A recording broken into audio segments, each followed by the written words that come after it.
On this week's episode of Dayman Plays Card Games, we find out what happens if the droids attack the planet of the Wookiees. Dayman, tell us about the droid attack on the Wookiees. Machines. Machines! This is Arthur.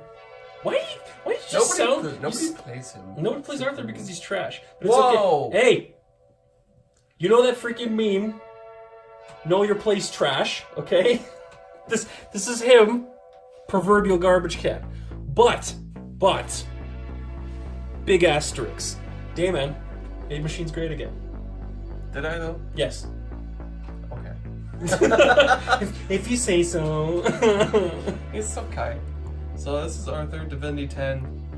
He does stuff. Does he judgment for 3 solid blue? He does. That's ridiculous. Sweet ass. It is a pretty cool token. He kind of looks like a robot lich with that like faceplate. Yeah, it's because Just leave it at the bottom. People can see the card.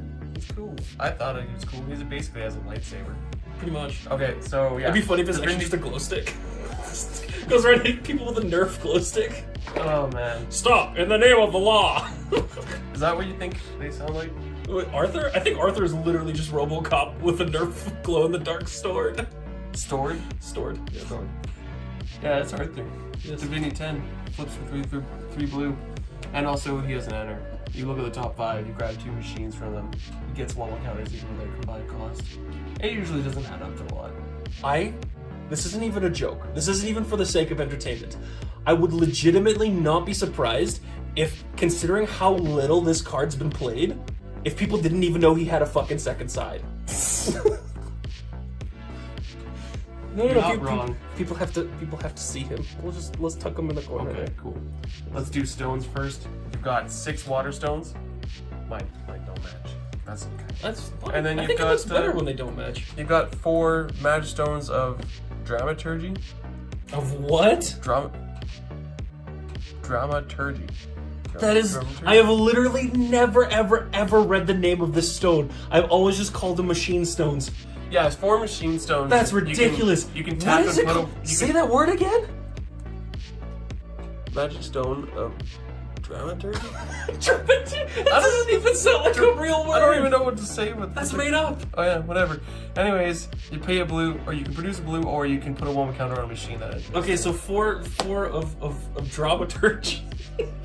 I don't even know, man. And 6 regular stones? Yeah. Okay. For runes, we've got maintenance, so pay 0, put 2 1 counters on something. We've got invitation, 2 blue, search for anything.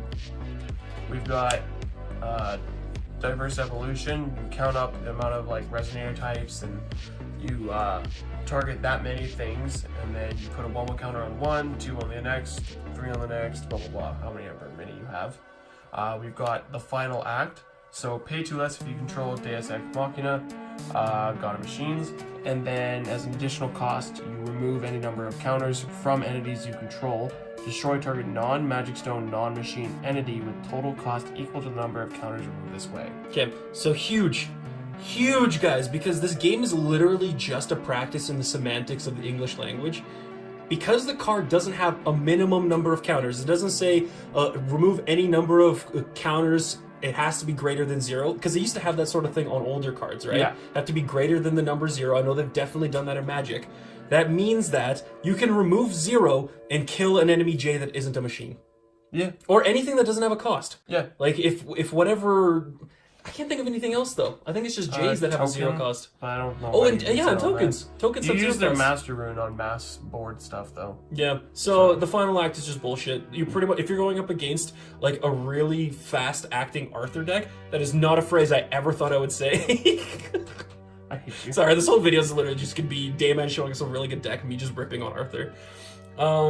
Yeah, so if you're going up against a fast acting Arthur deck and you have a very good suspicion they've got final act in there, there's a good chance. You don't even need Arthur for that. It could be in any machine deck. Yeah, true. It's just cheaper with Deus Ex Machina. Yeah, they're gonna kill your ruler. That's my all I'm master saying. rune, though, I love this card.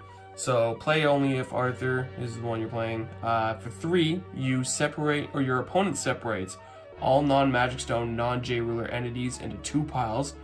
You pick one and put it on the bottom of their deck. So this is literally like the machine version of Three Kingdoms Partition Plan. Basically, but it's better. It is Because better. it hits non-resonator things. So like against an Isis deck where they've got a ton of moons out, like they either have to banish them before the card goes off, or like if they choose to not do that, then they separate all the stuff into 2 piles, and you're getting rid of a lot of And on top of objects. that, And they can't even banish after you pick a pile because it's mid-resolution. yeah. So it's like they're gonna lose either way. Plus, there's a lot of cards nowadays, or a lot of play styles that play out of the grave. Yeah. So with this card, instead of giving them additional fodder for whatever their mechanic is out of grave, you're actually denying them that as well because you're putting it into their deck. Yeah, on the bottom of the deck, and it's far away for them, kind of thing. Nice, you're using all 10 Divinity. Yep. Cool.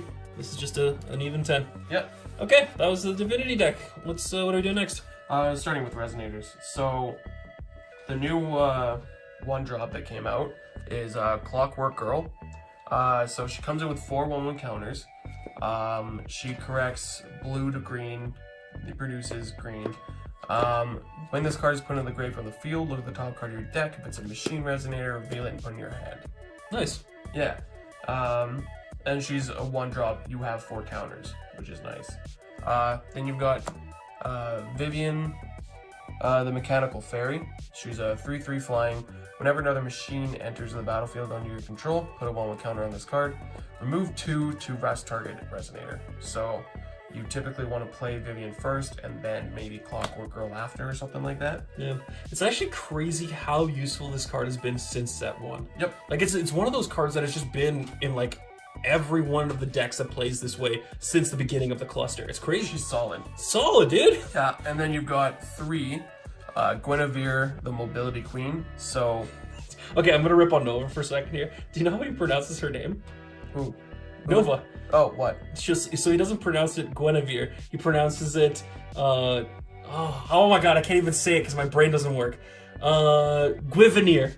He calls it Guivenier. Literally, look at any of his the cat ninja decks with the machines in them. He goes like, I run 4 Guiveniers. Oh god. It's a hashtag I love you, Noah. Oh god. Learn the name. Guivenier. Okay, so you're running 3 Guiveniers. The Shut up. the Mobility Queen. Yeah, so she enters, you can put 2 1/1 counters on a machine resonator, so you can put it on herself. Banish a machine, put 2 1/1 counters on this card. So that's so I was playing against Teacher's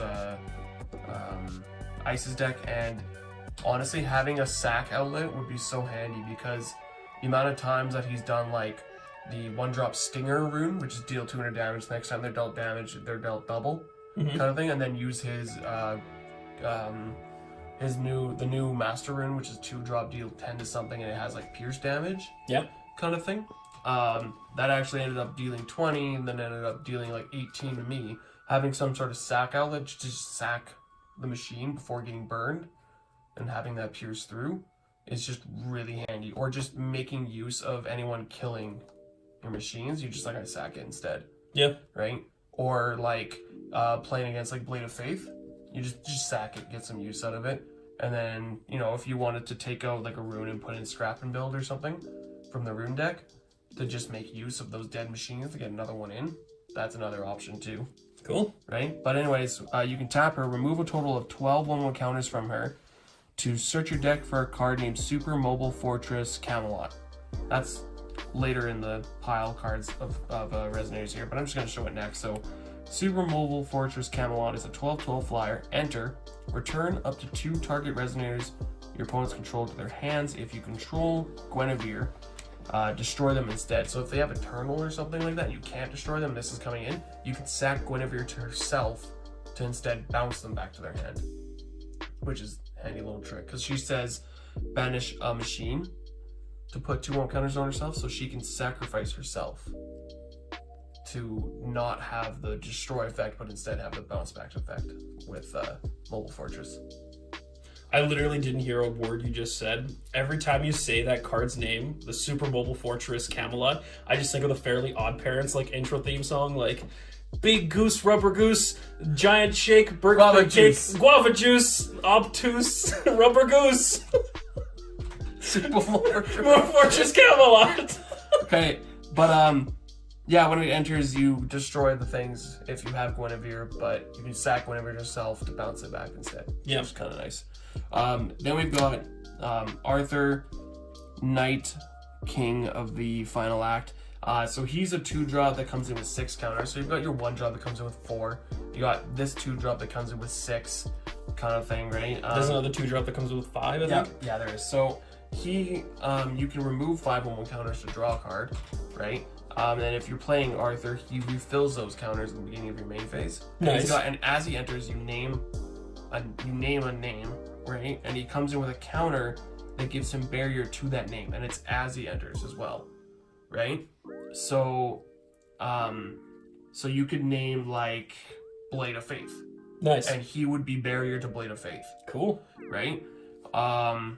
So that's pretty handy. And so then, what you're telling me is that every single time I play against this deck, what I'm gonna do is Crippling Light you. basically. Okay. Yeah. Because now you can't have barrier to it. Because it Yeah. blows up all non-golems. Yeah, well, until it rotates. But then you could also just play Light of Keranos and just discard cards and deal damage. And, Yeah, but that's specific though. I want to kill Yeah. everything. well, it doesn't target. No, it doesn't target, but it's like specific damage to specific creatures. Yeah.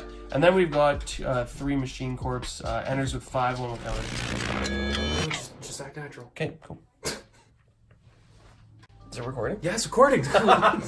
So yeah, Machine Corpse. It's nice because it's a 2-drop with 5 counters. Like, it can't untap unless you have a directive counter on it. But Yeah. there's a way to put that on, and it's also really helpful in the curve to get Lancelot going. So then you've also got 3 Deus Ex Machina. So as he enters, remove any number of counters from entities you control. He enters with double that many 1/1 counters. As long as he has 10 or more 1/1 counters. He has Flying, Eternal, and remove a 1/1 counter from this card. Put a 1/1 counter or a counter with a name of your choice on another target resonator, I believe it is. Okay. On another target entity you control. So you can Target turn on- entity. Yeah, anything. Yeah, so those one thing I was actually thinking about using that for is if you remember the Garden of Immortals. Mm. Do you remember that? I think it was a 3-drop that came out in set 2, so that would have been Strangers. And what the card does is that once you get like 3 or more counters onto Puts it. everything on the bottom. No, that's the ruins or whatever. But Yeah. it's a 3 hard darkness. That's why I don't like playing it. Oh yeah. And every time you put like 3 counters onto it, you can like remove those counters And get a lich. and get like an 8/8 lich. Yeah. So you could just be pumping out liches like a mother with that thing. Yeah, I was also thinking about making a Wanderer Keurig deck. So yeah, he can throw them on other stuff. I was thinking about making a Wanderer Keurig. That'd be kind of cool. You already said that. Yeah. You sound like a crazy person. Yeah. Cool. Well, let's end the video here before all the paranormal activity ghosts that are currently in your house You mean my and, roommates? come and destroy us. Yeah. You Yeah. sound like a crazy person. Yeah. No time skips. at No, all. not at all. Okay. And then How does King Crimson work? Then we got 4. I get stopping time and going back in time, but how do you erase time? Yeah, he's up to date. Oh, we're totally watching JoJo, by the way. I don't know if you guys noticed all the JoJo references we put into these videos. I think they painfully notice. Oh. Jesus Christ. Okay, so we've got 4 Lancelot the Glass Knight. So with all those other ones that just come in with counters, he's gonna be able to do his effects much easier, right? So remove 3, blow up a resonator, or remove 10, and you have a blanket effect on their board that until end of turn, J resonators that you control have no abilities, and you destroy all resonators you control at that moment, which is really cool. Yep. So you turn off any enter effects that happen after you put this on the stack, and even if they try and go like my stuff gains eternal, they can just get rid of it. Like there's not much you can do against it. It's really strong. Yeah. Have you noticed, I'm going to go on another little tangent, but this time it's actually about Force of Will. Have you noticed how many ridiculously powerful 3-drops this cluster has produced? I don't know, in Like Alice. Alice, Lancelot, literally since Yeah. set 1, Astema, there's probably a bunch more. Stem is nowhere near as strong as Lancelot. No, but Astema has so much utility though. Yeah, man. true. You can literally bleed out your opponent, or if you got life to spare, you can like draw into your the new game-winning stuff. Lucifer makes that able to happen. 'Cause Exactly. You gain the life that you paid back, and if you have 2, you gain double. Yeah. The only point I'm trying to make is that the set felt like it had more like game-breaking 3-drops. Like they have bombs on turn. Bombs? Than any other set so far. Yeah. Well, yeah, definitely. Or any other cluster, I should say. Anyway. Yeah, and then we've got 2 Merlin. So he's got Awakening X. Enter, search your deck for a machine with total cost X plus 2 or less and put it into the field. So just playing him for 4, I can get any of my 2 drops or less. Playing him for 5, I can get Lancelot. Nice. Yeah, so that's pretty sweet. I've got a single Lightning Cave with invitation into that. You help fight red decks with that. And then I've got 3 Erendite, the Nitrogen Blade. So cancel target automatic ability of a resonator. If it was awakened, destroy that resonator. So awakening later game, but early game, yeah. So yeah, Erendite's pretty solid. Kind of miss having Keys' Call because you draw a card off of it, but whatever. Then you've got 4 Skyfall, so it gains quick cast as long as you control a machine. Return target resonator to its owner's hand. 2 Shayla's Return target resonator with total cost 4 or less to its owner's hand. And then I put in 2 Skynet. I had them out originally, but I put them back in because of all the high power stuff I have coming in. This will be easier to burn stuff out. So you play for 3. This card deals damage equal to the combined total attack of machine resonators you control, divided as you choose among any number of target resonators your opponents control. So you can burn them out with it easily for 3. Cool. Yeah. And are you happy that this deck can actually do stuff now? Yeah. Deus Ex Machina really makes the deck. Yeah. So, and plus having a combo between blue and green is actually like so stupidly useful. yeah, like if they come out with dual stones anytime soon, then I can actually afford to run a little couple more green things in here. Do you know what I'm actually like super excited to see in the newest block that's gonna come out after this?